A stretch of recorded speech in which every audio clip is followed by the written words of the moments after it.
oday dhaqameed cismaan maxamuud jaamac badle iyo aqoon-yahan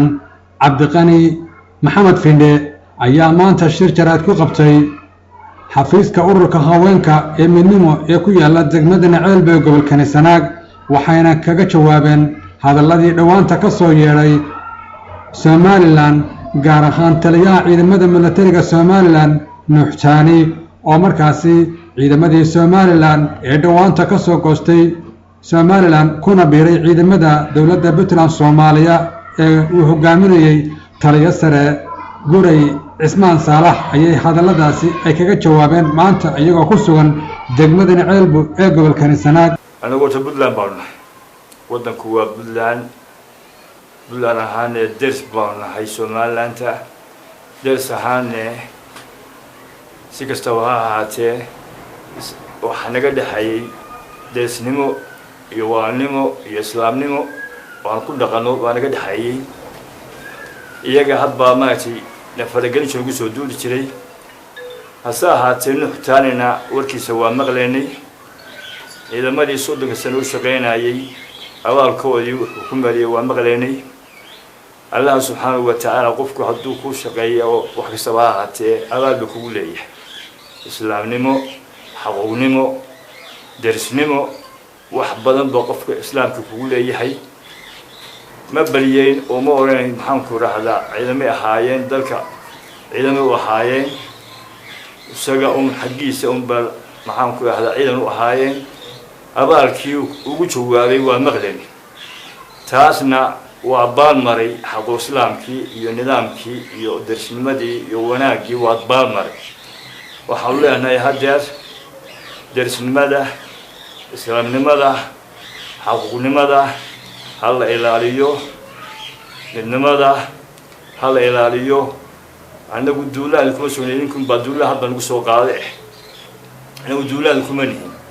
laakiin islaamnimadu iyo waalnimadu iyo xaqnimadu ummadda islaamka oo dhan ka dhaxaysa sababtoo qof asahadanayo oo dhan waa ka dhaxaysa waxa weeye deesnimada hal ilaaliyo abaalkii askartana anagu hawshooda waa maqleynay aad ku samaysay abaal la'aan baad kaga dhacday waayo 30 sano kula joogeen Puntland iyaga ders ba waxa wada dhisanay maamul baan nahay Puntland ma qaado laakiin xaquuqdeeda iyo dalkeeda way ilaashataa iyo waxay xaq u leedahay dalkeedana way ilaashataa wixii soo doonana dee wasi celinaysaa odayaashii wadanka baan nahay madaqada baan nahay ilaahay kaaliye amaayo waxaan jecel lahay in nabadgeliyo iyo wanaagnimo iyo islaamnimo lagu wada noolaado baan jecel lahay alxamdulillah horta waxaan salaamayaa ummadda islaamka meel kasta ay joogto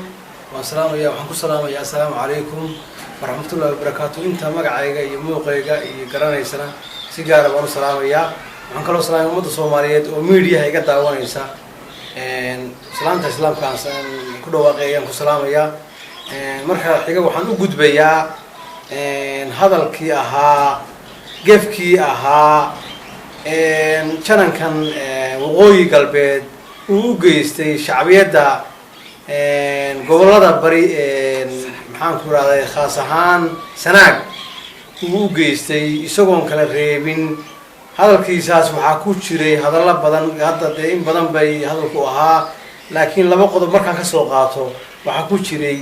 washaad ogtiin ma qaanay 1998 ciidankii ugu horeeyay ee Somaliland wuxuu ahaa galbeedka ciidan baa ka horeeyay ciidankii labaad wuxuu ahaa Sanaag bari guutooyinkiisaasi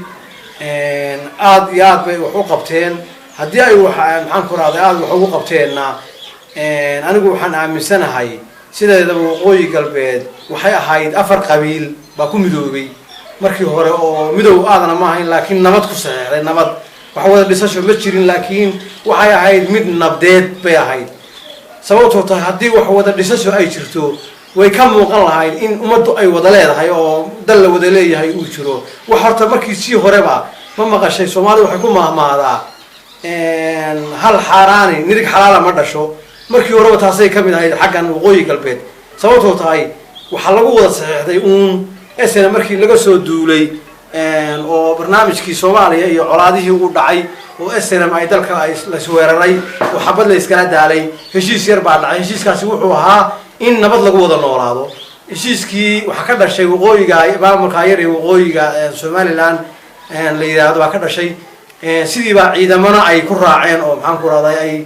ku raadayay ay dadku ay maxaan ku raadayay wax moodaa inay xoogaa isfahmeen waa isfaham bay ahayd teeda kale waxa dhacday maamul goboleed kale oo maxaan ku raadayay Puntland la yiraahdo baa yimi wadankaas 1998 maamul goboleedkaas aad ogtiin ma aqaan